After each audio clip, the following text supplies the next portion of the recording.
If you're familiar with taking screenshots on an iPhone, you'll find that the same applies here. Simply hold down the home button and hit the power button. This will capture an image of whatever's on the screen.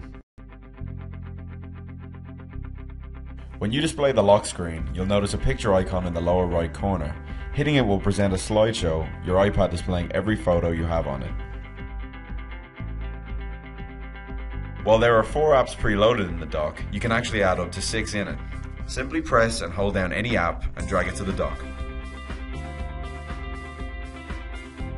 Just double tap the home button and press and hold on one app so they all start shaking on the screen. Tap the red circle in the running apps to close them. If you accidentally hit the home button when using an app, you can avoid shutting it down by continuing to hold down the home button. Do it long enough and your iPad will forget about closing the app you've loaded up. If you want to protect your data, you can after 10 failed passcode entry attempts. In settings in general, go to passcode lock and check erase data.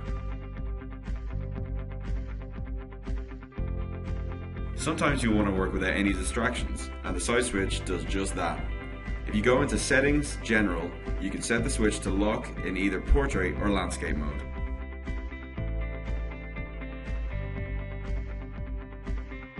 While the search engine is set to Google by default, you can change it to either Yahoo or Bing if you wish.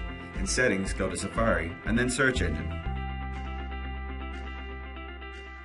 If there are other people using your iPad regularly and you want to limit the content that they can access, go to general, then restrictions and enable them to select what apps can be accessed.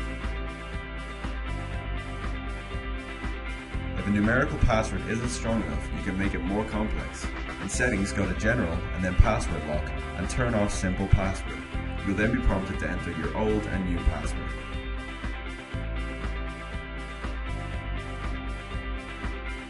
If you write certain phrases regularly, you can create custom shortcuts to save time. In settings, go to general, then keyboard and then add new shortcut. Here you can create your own shortcut phrases.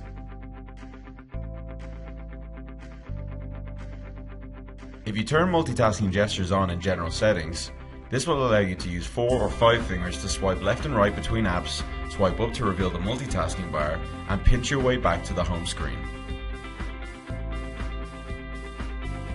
If you want the search function in your iPad to be faster and more focused, you can set it so that only specific apps or details appear. Go to settings, then general, and select Spotlight Search. Here you can choose what appears the next time you search.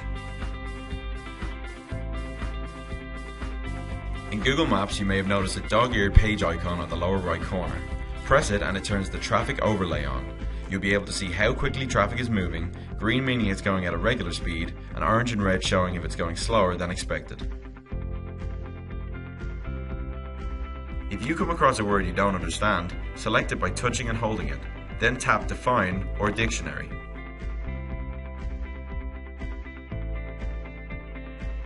On the keyboard, swiping up the comma key quickly will insert an apostrophe, and swiping up the full stop key inserts a quotation mark. Also, holding down a key will bring up accented versions of that character. Pressing spacebar twice will do a full stop and then a space.